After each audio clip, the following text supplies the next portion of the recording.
माझं बाळ गेलं हो. त्यांनी मारलं तिला, त्या लोकांनी मारलं तिला, त्या लोकांनी मारलं. मला सांगायची, "मम्मी मला असं म्हणतायत, तसं म्हणतायत." आम्ही तिला ॲडजस्ट कर, ॲडजस्ट कर, किती समजून सांगायचो.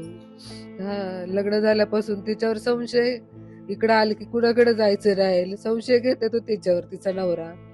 कधी इकडं आली की कधी कुणाच्या घरी नाही गेली माझी पोरगी, का तर नको त्याला नाही आवडत, इकडं जाते, तिकडं जाती. हां. हं.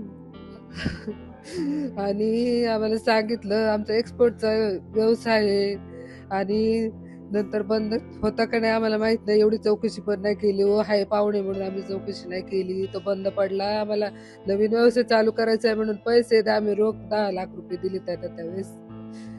मध्ये-मध्ये चालूच होतं, दे थोडे, एवढे दे, तेवढे दे. परत गाडी नाही दिली लग्नात.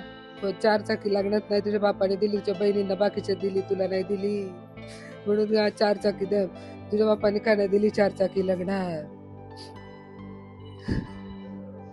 परत काम नाही करत. पहिली मुलगी झाली, त्यावेळेस पण तोंड पाडून बसली सगळी. का तर तिच्या भावाला पोरगं झालं आणि हिला पोरगी झाली. दवाखान्यात बाळ बाहेर आणल्यावर सगळी अशी गप्प बसली. मी माझ्या